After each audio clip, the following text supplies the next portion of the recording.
करेंगे नवोत्सव पौर्वाणिक स्वाध्याय विलयम पूर्वाचरण किमेन सकल कर्म क्षार्थम भाव पूजा वंदा समेत श्रद्ध काय सुगम करोमियम।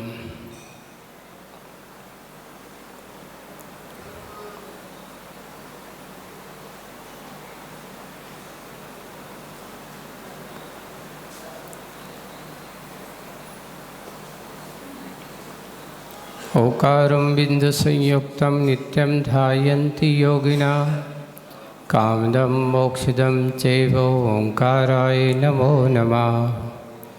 अविरल शब्दगणोग्र प्रक्षाल्य सकलभूतलमलकलङ्कः मुनिशोभातीर्था सरस्वती हरतु नो दुरितम्।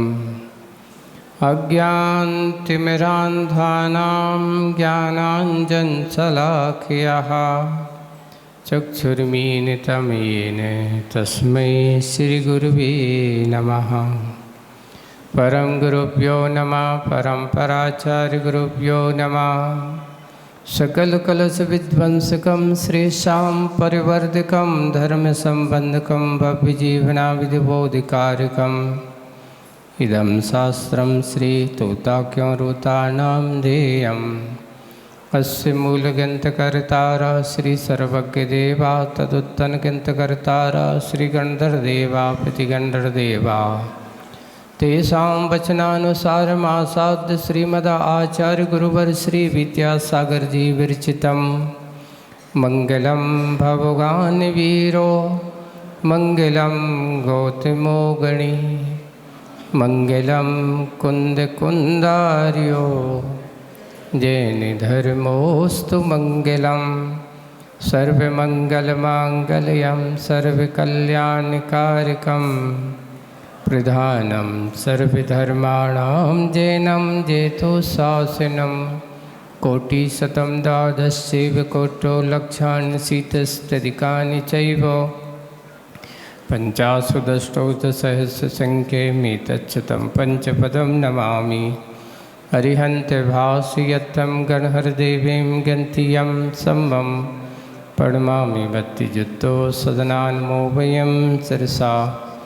इच्छावन्ते श्रुतभक्तिकाउसगो कौतसालुच्यम् अंगो भंगपैने पाहुडे पर्यम्य सुत्त पडमामि योग चूलिया चेव सुत्तत्वं कायं चयनिष्कालम् अंचेमी पूजेमी वंदामी नमंसामी दुःखको कमको वैलाओ सुगैगमनं समाहि वन्नं चिन्गुरु संपत्ति होय मज्जम। नवोत्सव अपौर्वाणिक स्वाध्याय विलयम पूर्वाचरण किमीन सकल कर्म क्षार्थम भाव पूजा वंदा समेतम आचार्य भक्ति काय सुगम करोमियम।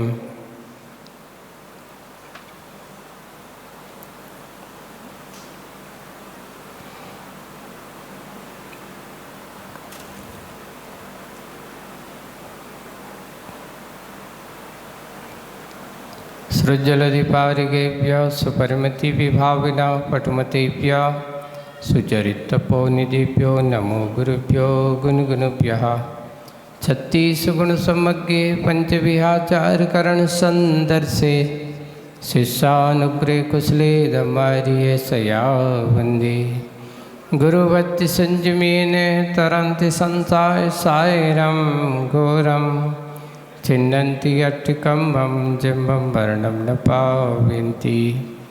हे नित्यं व्रतमन्ते होमनिरता ध्यानाग्निहोत्राकुला षट्कर्मा विरतास्तपोदनदना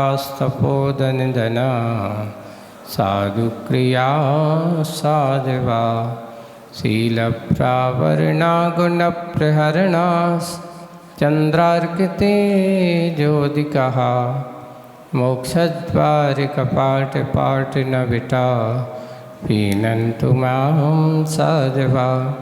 गुरुवापान्तनो नित्यं ज्ञानदर्शननायकः चारित्राणो गम्भीरा मोक्षमारोपदेशिका।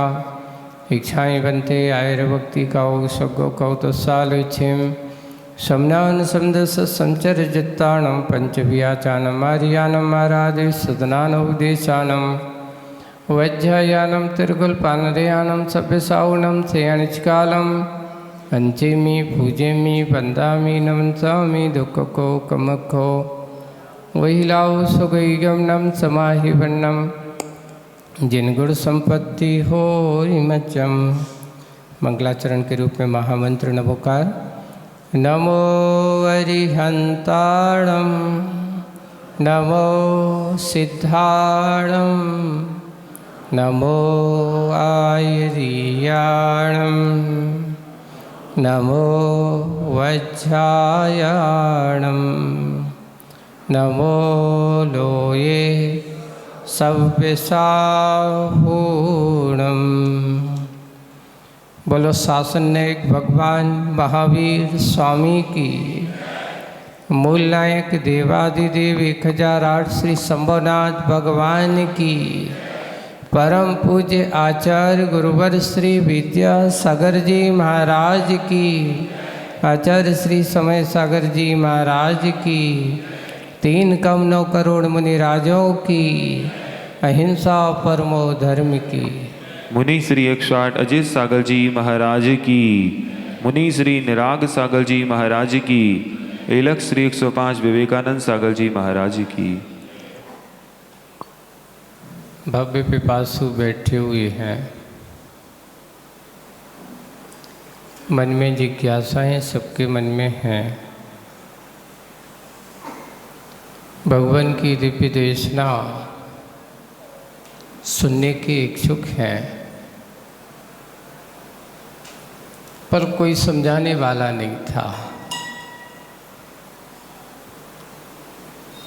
पूज्य आचार्य श्री एक बार बहुत अच्छी बात कही थी उन्होंने कि ये बताओ अपन ऐसा क्यों कहते हैं कि भगवान की दिव्य ध्वनि नहीं खरी होगी 66 दिन तक। ऐसा तो हो सकता है कि दिव्य ध्वनि तो खरी होगी, लेकिन उस दिव्य ध्वनि को समझने वाला नहीं था, उसको ग्रहण करने वाला नहीं था। और जैसे ही वो आए, हमें पता चला कि भगवान की दिव्य ध्वनि में हमें ये कहा गया।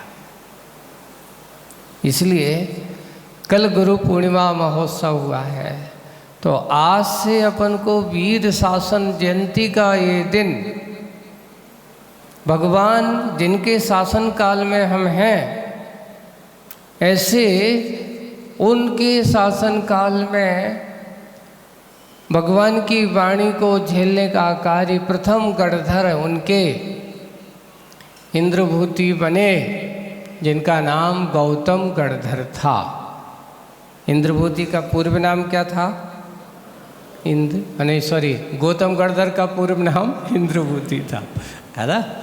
लेकिन गणधर बनते ही उनका गौतम, आचार्यों ने लिखा है, गौतम शब्द की व्याख्या की है उन्होंने। गौ का अर्थ होता है जिनके अंदर प्रकाश, या ये कहो जहाँ तमह गौ,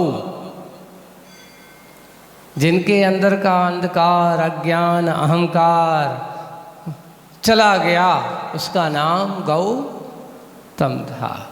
ऐसे एक समय वही इंद्रभूति बड़े मान अभिमान ज्ञान मद की में ऐसा घूमा करते थे, लेकिन जैसे ही भगवान के उस दिव्य स्वरूप को देखा, समुसण के वैभव को देखते ही सारा मान अभिमान दूर हो गया, उनका ज्ञान रूपी अंधकार दूर हो गया, और वे गौतम गणधर किसी से पूछा नहीं कि मैं दीक्षा ले रहा हूँ, जाकर के भगवान के सामने बड़ी बड़ी जटाओं का पंचमुष्टि केस, अच्छे केस लॉन्च किए, और बस सारा अंडांबर छोड़ छाड़ करके दिगंबर स्वरूप में भगवान के चरणों में बैठ जाते हैं।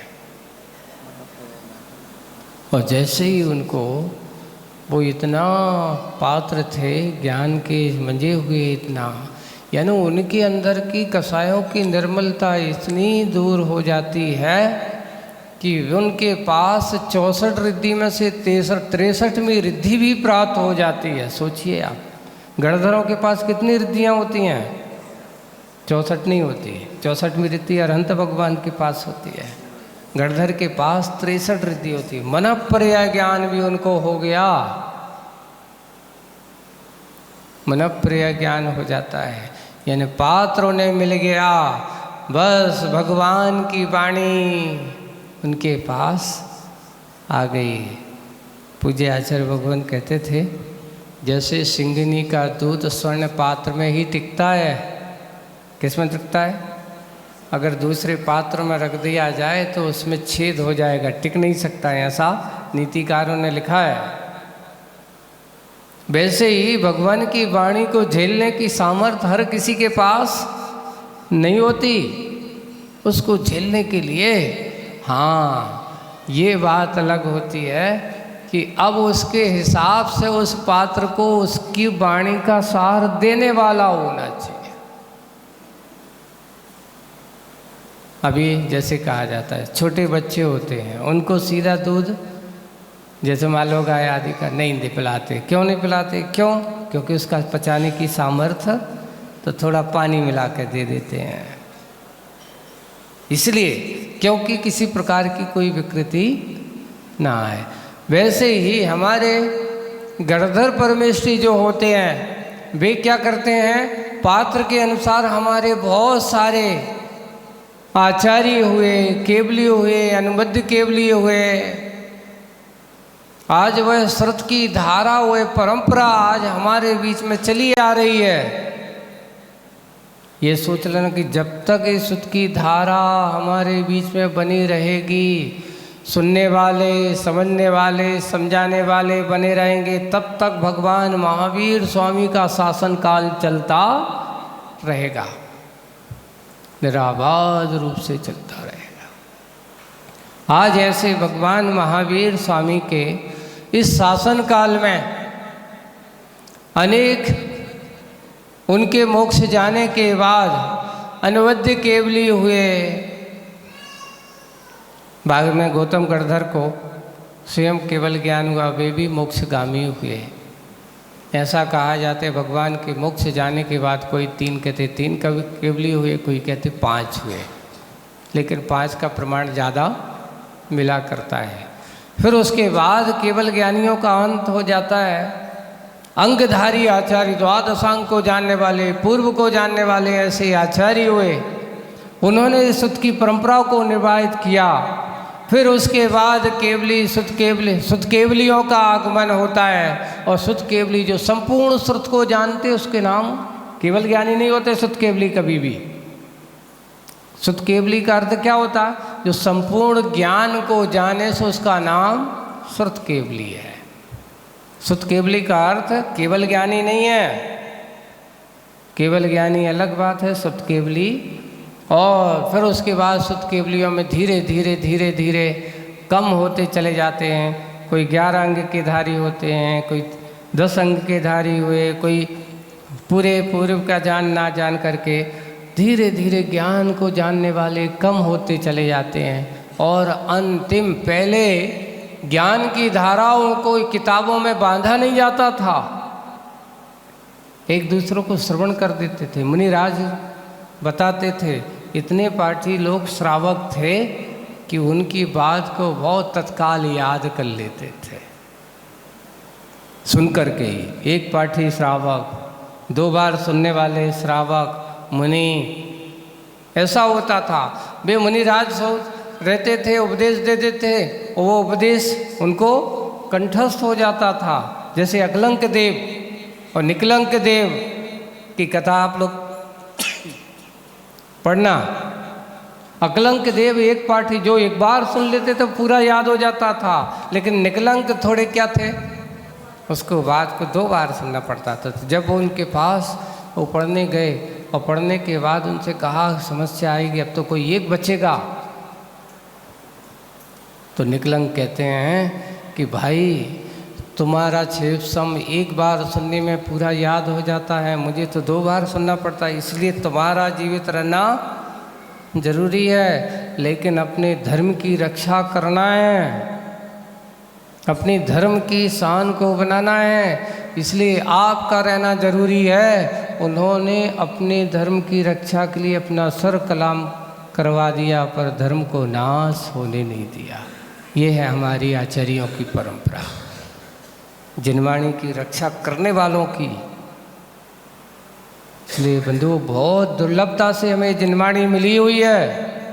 आचार्य श्री कहते हैं, आज हम इस जिनवाणी का अगर आदर व सम्मान नहीं कर सकते, उसका हम सुन नहीं पाते हैं, समझ लेना ये हमारा बड़ा दुर्भाग्य है कि इस विषम काल में ऐसी हमें जिनवाणी मिली, पर जिनवाणी मिलकर के हम उस जिनवाणी का सदुपयोग नहीं कर पाए। इसलिए ऐसे आचार्यों की वाणी को हम सुने, और ऐसे आचार्यों की परंपरा में अंतिम अंगधर आचार्य धरसेन महाराज होते हैं। उसके बाद फिर अंग का ज्ञान समाप्त हो जाता है, अंतिम। और उन्होंने जब उन्होंने देखा कि अब ऐसा होगा, तो 2 शिष्यों को उन्होंने आकर के पढ़ाया, और पढ़ा करके कहा कि अब तुम्हें इसको क्या करना है, लिपिबद्ध करना है, लिखना है, क्योंकि आगे अगर इसको सुरक्षित नहीं रख पाए, अगर जिनवाणी सुरक्षित नहीं रहेगी, तो ये जानकारी भी नहीं रहे। आज उनने जो हमें दिया सूत्रों के रूप में, जो आज हमारे पास संकेत हैं, जो कुछ भी सारभूत है, वो सारा का सारा वहीं से मिलकर के सामने आया है। 4 अनुयोगों में बटी हुई हमारी जिनवाणी प्रथमानी योग, जिसमें हमारे महापुरुषों के कथाओं का वर्णन, उनके जीवन चरित्र का, तीर्थंकर पुरुषों, 63 सलाहकार पुरुषों का पुरुष, महापुरुषों का पूरा वर्णन जिसमें समाया हो, उसका नाम प्रथमानी योग है। कर्णानी योग, कर्णानी को योग का अर्थ होता है कर्मिक सिद्धांत। अपने अंदर जैसा करोगे वैसा पाओगे। और चरणानी योग कहता है अच्छे से चलो, आचरण कैसा करना है, ये चरणानी योग का बात है। और अब आता है द्रव्यानी योग, आत्मा को स्वरूप में कैसे जाना है, आत्म स्वरूप को कैसे पाना है। ऐसे ही एक छोटा सा उदाहरण देते चारों नियोगों को एक बहुत समझाने का। देखिए, एक बेटा है और वो अपनी माँ के साथ जा रहा है, और माँ चलते चलते वो बेटा गिर जाता है, रोने लगता है, रोने लगता है। माँ अब उसको समझाती है बड़े अच्छे से, कहती है देख तू तो पिन्ना है पूरा, कल अब दीदी गिरी थी, तेरा भैया गिरा था, वो तो नहीं रोया था, और थोड़ा सा गिरा और तू क्या होने लगा, रोने लगा। तो उसने जब ऐसा सुना, माँ ने ऐसा कहा, वो चुप हो जाता है। फिर आगे कुछ समय बाद ऐसा होता है, वो चला पुनः इस प्रकार के उसको कष्ट होगा।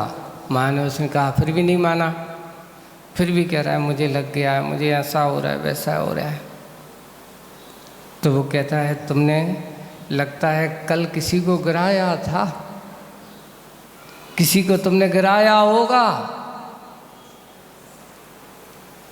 तुमने किसी को ऐसा धक्का दिया होगा, तो आज तुम्हारे साथ क्या हुआ, तुम गिरे हो। ऐसा अभी नहीं चुप हो रहा है।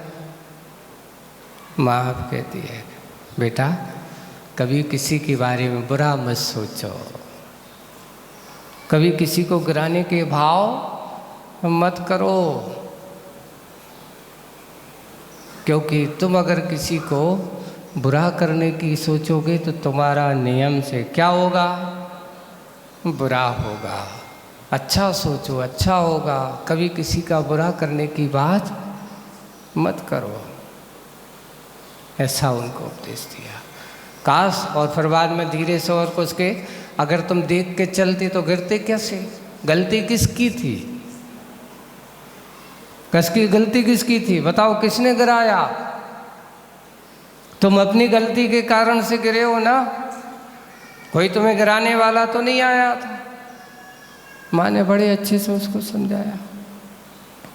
और फिर बाद में अभी भी नहीं माना तो फिर धीरे से पुचकारती है, कहती है कि देख, आत्मा गिरा कि शरीर गिरा? बताओ किसको लगी? आत्मा को लगी कि शरीर को लगी? हाँ, घोड़ा कूद गया। अपन जब बोलते ना इतनी चलती है, थोड़ी बहुत है, बुंदेलखंड में कहते हैं कुछ नहीं, ये तो क्या हो गया बेचारे, तो कुछ नहीं है, छोटे छोटे। अब वो जब ऐसा उसके साथ दिखाते हैं तो उसके अंदर साथ आ जाते। देखिए, चारों अनुयोग इसमें आ गए। ये चार कथन। पहला, जब उसने कहा तेरी भाई गिरा था, तेरी बहन गिरी, तो वो तो नहीं रोई। ये कौन सा नियोग हो गया? प्रथमानुयोग। महापुरुषों को याद दिलाता है, बड़ों को, दूसरे अपने से बड़ों को याद दिला करके उसको बता दे कि देख, उसके साथ भी ऐसा हुआ तो तू घबराता क्यों? ये प्रथमानुयोग होता है। कर्णानुयोग क्या कहता है? तुमने कहीं ना कहीं दूसरों को गिराया था ना, उसका फल आज तुम्हें क्या मिला? ये तुम्हारे अपने कर्म का फल है। इसका नाम कर्णानुयोग है। और चरणानुयोग कहता है अच्छे से देखभाल के चलो। अगर तुम देख के चलते होते तो गिरते क्यों? किसी का बुरा करने की सोची थी तुमने तो तुम्हारा बुरा हुआ। इसलिए चरणानुयोग कहता है अच्छे से चलो, जैसे उस बेटे को बताया। और फिर बाद द्रव्यानुयोग कहता है अरे आत्मा तो उसमें कभी चोट लगती नहीं है ना? ये तो सब जो है पुद्गल है, पुद्गल को लगी है, आत्मा को तो कभी लगी नहीं थी। आत्मा तो तेरी शाश्वत है। इसको कहते हैं द्रव्यानुयोग। घोड़ा कूदा है, उसको समझा देते हैं पुचकार करके। ऐसे ही चारों अनुयोग जिसमें समाये हैं, ऐसे चारों अनुयोग में हमारा पूरा द्वादशांग भरा पड़ा है। ऐसे द्वादशांग के सार को भरने वाले हमारे आचार्यों में इस महान 20वीं सदी में करते करते पूर्वाचार्यों को नाम लेते लेते अब 20वीं सदी में आ जाओ। 20वीं सदी में ऐसे प्रथमाचार्य आचार्य शांति सागर जी महाराज हुए, जिन्होंने अपनी चारित्र ऐसे मुगल शासन में अंग्रेजे परतंत्र भारत में जहाँ विहार करना मुनिराजों को बहुत कठिन होता था, ऐसे समय पर उन्होंने मुनिराजों को चर्या लोगों को बताया। दिल्ली जैसे महानगरों में रह कर के भी उस दिगंबरत के सार को कभी जाकर के उन्होंने विहार किया। लोगों ने आकर के उनसे कहा महाराज दिल्ली में विहार नहीं कर सकते। उन्होंने कहा क्या होगा, लोग आक्रमण करेंगे, उपसर्ग करेंगे, चलो कोई बात नहीं, देखते अपन तो विहार करेंगे। ऐसा समय भी उनके सामने आया, पर विहार करते हुए दिगंबरत वीतरागता का सार लोगों तक पहुँचाए। ऐसे आचार्य शांति सागर जी, उसके बाद आचार्य वीर सागर जी महाराज, शिव सागर जी महाराज, आचार्य ज्ञान सागर जी महाराज, और उन्हीं आचार्य परंपरा में पूज्य आचार्य भगवान गुरुवर विद्या सागर जी महाराज। ऐसे आचार्यों की हमें इस वर्तमान काल में परंपरा हम सब लोगों को मिली। आज जिसका हम मंगलाचरण करने वाले हैं, पूज्य आचार्य भगवान ने अनेक साहित्य रचना की है, लेकिन उन साहित्य रचना में सारभूत सही बात अगर कुछ है तो बहुत सारे साहित्य में से ये सन 1984 में लिखी हुई मूकमाटी से पहला लिखा है। मूकमाटी की 84 के बाद ही इसका, उस समय आचार्य श्री ने सन 84 में इसको लिखना प्रारंभ किया था मुखमाटी को, और सन 87 में मुखमाटी पूरी हुई है। लेकिन ये तोता क्यों रोता उससे पहले की कविता, यानी मुखमाटी की भूमिका अगर बनी है तो पहले इन साहित्यों को लेखन से आचार्य श्री ने। सोचिए, कन्नड़ माध्यम से जीवन जीने वाला, जिन्हें हिंदी आती नहीं थी, अब आज हम हिंदी भाषी होकर के भी, है ना, समझने वाले होकर के भी ऐसे साहित्य की रचना, सोचिए कितनी मेहनत, कितना समझने का प्रयास किया होगा आचार्य श्री ने। जिन्हें हिंदी बोलना क्या, हिंदी समझने में भी कठिनाई होती थी, लेकिन इतना हिंदी पर उन्होंने अधिकार प्राप्त कर लिया कि मुखमाटी जैसे महाकाव्य और तोता क्यों जो रोता, चेतना के गहराव में नरमता का नरम कंकर। अभी आप उनकी कृतियों को देखते तो जाओ। हमने भी सोचा कि कई लोग तो ऐसे पढ़ते नहीं हैं, आचार्य श्री की कृतियाँ हैं, है ना। आपको बड़ी बड़ी चीज़ें, बहुत बड़े बड़े ग्रंथ पढ़ाए हमने कि अभी तो इस बार मैंने सोचा है, पिछले साल मुखमाटी पढ़ाई थी, तो इस बार यहाँ तलवाड़ा वालों से पूछा कि भाई क्या थोड़ा बड़ा वाला ग्रंथ पढ़ाएं कि छोड़, महाराज ऐसा पढ़ाओ बिल्कुल जो सबको सरलता से समझ में आ जाए। हमने सौरभ से और इन लोगों से, 2-3 लोगों से पूछा क्या चाहेंगे आप लोग, रुचि तो देखें, तो बिल्कुल सीधा सीधा हम लोग तो यही सोचे ना कि प्राइमरी स्कूल के छात्र हैं, है ना, तो उनके ही अपन देख करके इसमें अपन बहुत अच्छी सी भूमिका तैयार करते हैं। और पूज्य आचार्य भगवान की आज इस तोता क्यों रोता की, देखिए इस पहली कविता से ही आपको कहाँ उस धर्म की ओर ले जा रहे हैं आचार्य श्री। आप लोग पढ़ेंगे तो ज़्यादा से ज़्यादा आधा मिनट लगेगा एक कविता पढ़ने में, लेकिन इस आधे मिनट की कविता पढ़ने में आधा मिनट है, लेकिन कविता के सार को पाने के लिए आपको पूरा जीवन लग सकता है, पूरा जीवन लग सकता है। चलते हैं, आज प्रथम कविता, आज मंगलाचरण के रूप में अपन उसको करते हैं। क्या बोलते हैं आचार्य श्री? पहली है नयन नीर। नयन नीर का शब्द क्या होगा? आंखों का आंसू। अब वो आचार्य श्री ने कौन सी कल्पना की है नयन नीर से, है ना। देखिए एक आंखों का पानी जैसे आना बहुत सरल है। एक बार की बात है, आचार्य श्री ने कहते हैं आज के समय में आदमी के मन में थोड़ी सी खेद खिन्नता होती, फट से जाकर के आंखों से क्या हो जाता है? पानी गिर जाता है, आंसू आ जाते हैं, रोने लगते हैं। नैन सस्ते, नैन का नीर सस्ता नहीं है, लेकिन हम बहुत सस्ता बना देते हैं। अब यहाँ आचार्य जी कौन से नैन नीर की बात कर रहे हैं? तो पढ़ते हैं, प्रभु के प्रति किसमें, प्रभु के प्रति किसमें, इसमें, किसमें, इसमें प्रीति का वास है, यानी अपने आप में, या किसमें? दूसरे में। अपने प्रीति का वास है, प्रतीति पास है। प्रतीति का अर्थ है इच्छा, प्रतीक्षा। प्रतीति का अर्थ क्या? प्रतीति का अर्थ है प्रतीक्षा, इंतजार, जैसे अपन करते हैं। प्रतीति पास है, पर्याप्त है, यह पर्याप्त है यह। अब इसकी नयन ज्योति चली भी जाए, आँखों की अगर नयन ज्योति यानी रोशनी चली भी जाए, कोई चिंता नहीं। आँखों की रोशनी चली भी जाए, कोई चिंता नहीं। कहीं ऐसा ना हो, सोचिए, कहीं ऐसा ना हो कि प्रभु स्तुति से पूर्व, प्रभु नुति से पूर्व। देखिए स्तुति यानी भगवान का गुणगान, नुति यानी नमस्कार, नुति का अर्थ क्या?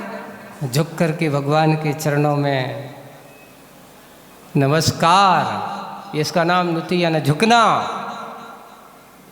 कहीं ऐसा ना हो कि प्रभु की स्तुति से पूर्व, प्रभु नुति से पूर्व इसके करुणा नयनों में नीर कम पड़ जाए। आपके करुणा नयन, कौन से नयन की बात कही जा रही है?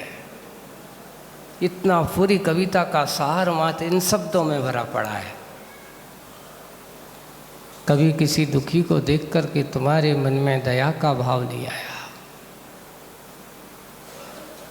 तो ऐसा व्यक्ति कहा अंधा होना ठीक है। देख करके भी आदमी किसी के दुख को ना देख सके, यानी उसके अंदर करुणा के भाव का जन्म ना हो सके, तो धर्म होकर के भी तुम्हारे पास धर्म नहीं है। हम धर्मात्मा हैं, किसके बारे में, कहाँ, कौन सा धर्मात्मा है?